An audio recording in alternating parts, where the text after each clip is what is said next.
finally got my hands on some Dusk Till Dawn. Right. Friday releases. I have to get everything shipped because I'm out in the middle of nowhere-ish, right? So I don't have the opportunity to just go to a local game store and buy a box. But it's here finally. It's Monday, so everything's come in the mail. Well, almost everything. I think I've got in half of about what I've ordered. But I thought, we'll do the first box together, nice and slow, go over, get a feel for the sets. There are a few things that I do want to check out as well, because a big thing that popped out to me was the rate of the rares as advertised. It's like 1.68. So, theoretically, you can figure out the print run, right? If you figure out all the odds or estimate all the odds, you can get an estimate for the actual print run. Of course, this is predicated on where the slots are. But from what I've seen, I'm pretty sure, right, that the cold foils, the specialty cards have not been replacing the rainbow foil. They've been replacing all the rares, which makes sense, right? Majestics, everything that falls into that back two slots, you can now calculate off of those 0.32, the difference between two rares in a pack versus the 1.68 as advertised on their website. But yeah, so we're not going to do prices or anything like that. We're just going to, take our time, open some packs, see what we get, make sure everything looks fine, right? I've got the down light on so I can show off some of the shine, as long as I don't do it too much. But the cards look fine, right? It's all looking good. Hopefully it sounds okay-ish too. Again, I still don't know where to put the mic. It's to my left, so it might sound a little bit weird. But let's get cracking. Now, of course, the chase of the Marvels, the extended art legendaries, I think, are the real big ticket items, aside from the Levia Marvel, right? So, it's junk, right? No one really is too interested in the commons. They'll just fill a box, although we should go through some of them, because they are the first ones out, right? Actually, this is worth noting, right? Look at that. Okay, so the bulk of this pack, what is it? What 4 classes is it spread between? Right, and this set is not draftable. Come on, that doesn't make sense. You could easily mesh this into other packs. 2 rares, and then just a 4 normal. Starting off, pretty lackluster. Well, I do want to check out the foiling. These are the Japanese cards, so they feel... To be honest, I've never had a great experience with them. Let's see, can you see? Yeah, you can. On this one, it's very prominent, right? You can see all the raised edges around. Again, it doesn't seem like they're machine cut, right? It seems like they're punched out, and that's why you get this folding around all the edges. And, I don't know, to me it feels atrocious. For whatever reason, usually Japan has some of the best quality. Flesh and Blood. They're getting gypped. Right, they're not getting the best stuff out of Japan, unfortunately. Commons, again, look at that. Yeah. There are no common cards that aren't for the 4 heroes from Monarch. Right? Pack of this. 3 packs of Monarch. Have yourself a fun draft, if you will. Another foil, rare this time, so it's a little bit better. To be honest, the only thing we're really interested in are the Majestics and above. Right, there's the first good one. No one's under the guise of commons being worth anything, or even equipment or rares really be worth anything. No, all we're really interested in is the Majestics, and that's nice to see. A Majestic foil, 3rd pack in, die bulk offering, so brute only. Was this a good one? 6 more has been put into your banishment this turn. Gains 6, right? Yeah, 6 and 6. So that is a fairly decent card because it's for 1, and it's not a hard thing to accomplish as a brute. That's a common. They're rares. In terms of cold foils, right? We have 12 pieces of junk gear, right? 8 in the common slot between the light and shadow, and then do we get any? No. Oh, tokens. That's another thing to discuss, right? We don't need these tokens. The new ones, sorry, we need this token. We don't need any of the other tokens at all. They're just more pack filler. So yeah, junk, complete junk. And then, another diabolic offering. So I'll put all the M's down here. Right, so 2. Actually, I'll put them there so we can see them. And my hands cover them slightly. Another foil. And then just a rare. So again, Majestic replaced rare. You know, that's the usual. Legendaries, everything replacing rare means you can theoretically calculate the odds. But yeah, 12 of the cold foils are just garbage, right? I mean, equipment cold foils, well, cold foils in general are equipment outside of, you know, the Marvels. They all, aside from some rares, especially the weapon rares see more play than obviously equipment rares. But they're not great, right? Something needs to be done. Cold foils used to be the pinnacle of chase, and now they're not so great. Mischievous Meeps. I do like the art on that. Anything to do with animals. Folksy-ish, right? I know, what would you call it? Prairie? Trying to think of a describing word. I don't got any. Commons, foil. We will pick up the pace. Lost in Thought. 2 illusionist cards. Really? This set. Again, these. Well, not that one so much. Not really that one. The class cards, the 4 classes that are actually supported in Dusk Till Dawn. Terrific. Everything else just seems like a weird mismatch of stuff. I need to put a bin in here. Oh, more dunce equipment. Right. Draft. Again, this set just screams, draft me. Foil. Extended Art Herald. There's another talking point, right? So, from what I've seen, it's like 2 to 3 a box or something like that. So they're not that hard to pull. I feel like they're kind of just an affront to all the other extended art cards, given how easy they are to pull and the fact that, you know, it's just the basic copy. And again, if this isn't draftable, what is the point of wasting, what, 12, 20 slots on reprinting the Heralds for Prism? I don't know. At least if they were in foil and had some chase about them, they'd, you know, be worth something. There's just a whole lot of cards on the back end of this that leave a sour taste in my mouth, to be honest. Especially when this is the 10th set. It's meant to be this anniversary item. It supports 4 heroes. It's not even the initial block of heroes, right? It's the Monarch block, which everyone has mixed feelings about because obviously it sparked all the controversy. I, in all honesty, can't help but feel a little bit disappointed by the set. Again, I love the top end, I love the art, but all of this, alright, all the just junk, doesn't make it feel rewarding. But hey, once I get a few angels, I'm sure to change my tune a little. Rare, Sonata. The Spoiled Skull, that's another also interesting one, right? Because we also get the legendary Brute Helmet. Oh, speaking of which, is that L? No. It's Cloak of Darkness, right? Not even the pretty ones. So, I do want for my collection until I get more, but that sums up the feeling, right? At least the Radiant set looks great. This, it's not horrible. The colors do sort of just all get washed out with the foiling. Is what it is.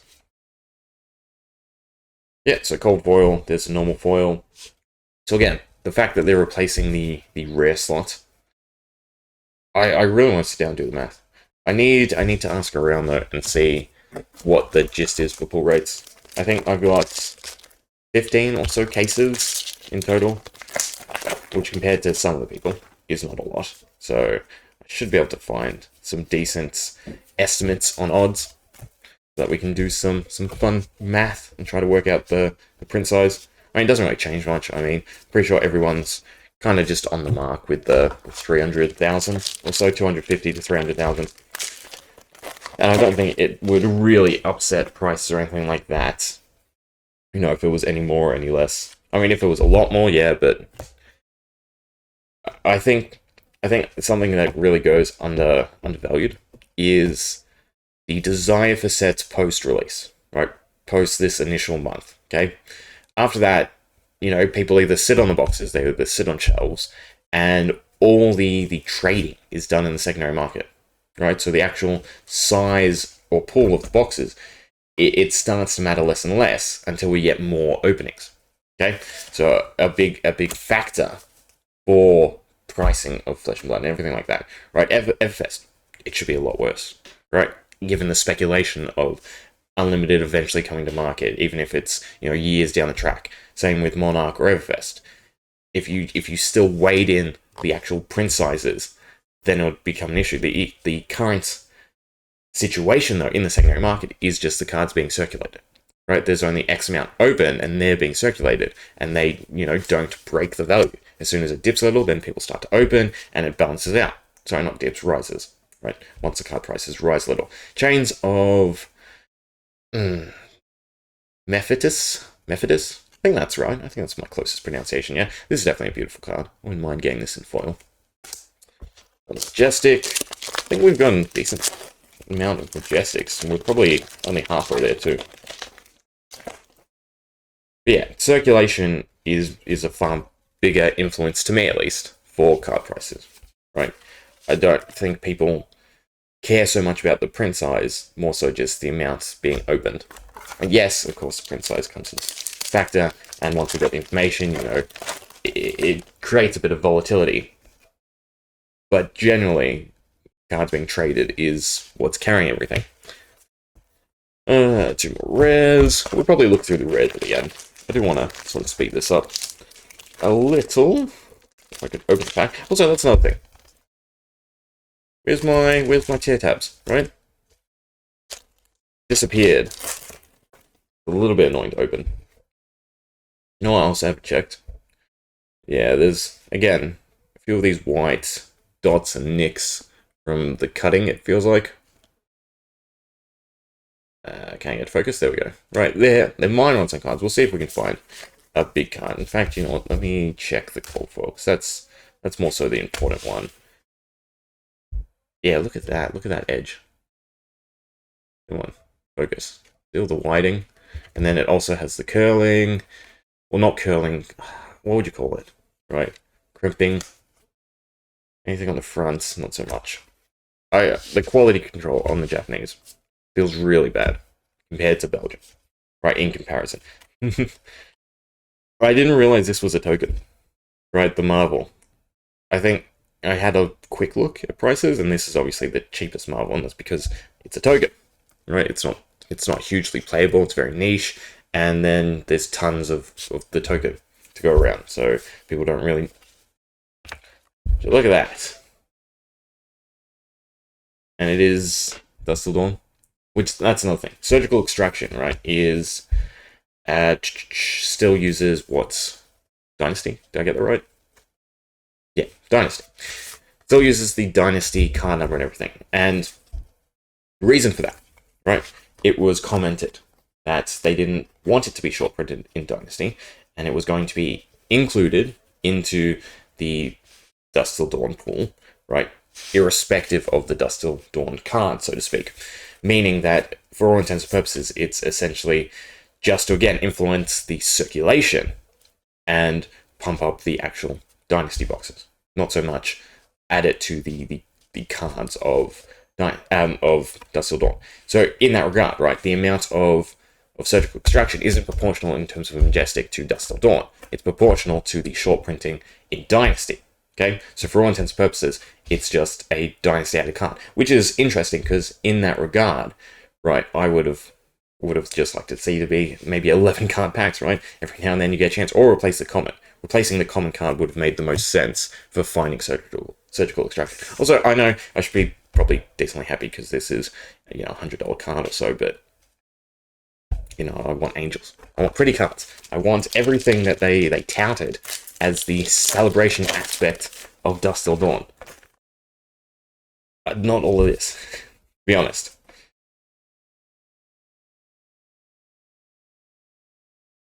Plus, you know, I'd rather have it in foiling. Heck, I might just sell it and then buy, you know, spend a little bit extra and grab the cold foil. It would be what? Double? Triple? I think it's double. About double the price. I mean, okay, so altogether that makes this box decent. Getting the crown confidence. Cool, another M. Lost in Thought, the other illusionist card, right? It's the one we already got, right? So I can't compare, no. Look at target hero card and choose an attack action if they do, put the card on the bottom of the deck. Yeah, so it's, again, the cards that they did add, the sparingly chosen cards that they did add, all seem like they will see play, which is great. That's what you'd want, is the majority of cards to actually influence the state of play.